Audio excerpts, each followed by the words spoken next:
লাশ কাটা ঘরে নারীর মরদেহের সাথে বিকৃত আচরণ। ১.৫ বছর ধরে আত্মহত্যা করা কম বয়সী নারীদের সাথে এমন আচরণ করে আসছিল মুন্না নামে এক ডোম সহকারী। সে কাজ করত রাজধানীর সোহরাওয়ার্দী হাসপাতালের মর্গে। সিআইডির জিজ্ঞাসাবাদে অন্তত ৫ জন নারীর উপর এমন বিকৃত যৌনাচারের কথা স্বীকার করেছে সে। ১০ দিনের রিমান্ড চাওয়া হয়েছে। লাশ কাটা ঘর মানে মর্গ।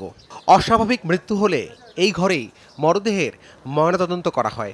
এজন্য চিকিৎসকদের সার্বিক সহায়তা করেন ডোমরা। তাদের অধিকাংশ সময়ই কাটে মর্গে।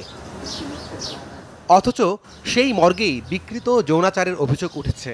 সম্প্রতি সোহরাওয়ার্দী হাসপাতাল মর্গে রাখা নারীদের মরদেহের সাথে এমন আচরণের প্রমাণ মেলে ডিএনএ টেস্টে।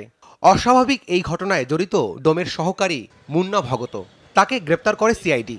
জিজ্ঞাসাবাদে কয়েক বছর ধরেই মর্গে আসা নারী মরদেহের সাথে এমন বিকৃত যৌন আচরণের কথা স্বীকার করে মুন্না। মুন্নার মামা ও সোহরাওয়ার্দী হাসপাতালের মর্গের ডোম যতন কুমার লাল জানান, মুন্না আরও ২-৩ জনের সঙ্গে মর্গের পাশের একটি কক্ষেই রাতে থাকতো। মাঝে মধ্যে নেশা করতো বলেও জানান তিনি। ও থাকতো আমার এখানে, আমি ওকে রেখে যেতাম, ও ওর ৩-৪ জন মিলে থাকতো। থাকার এক পর্যায়ে আমি বাসায় থাকতাম, আমাকে বোর্ডে আসলে আমাকে ডাকতো, আমি আসতাম।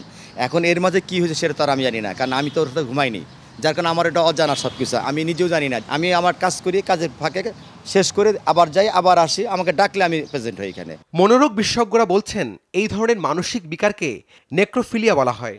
এই রোগে যারা ভোগেন তাদের মধ্যে এক ধরনের বিকৃত বাসনা তৈরি হয়। এটি এক ধরনের মানসিক বিকৃতি, এটি এক ধরনের যৌন বিকৃতি, পাশাপাশি প্রচলিত আইনে মৃতদেহের প্রতি অবমাননার কারণে এটি এক ধরনের অপরাধও বটে।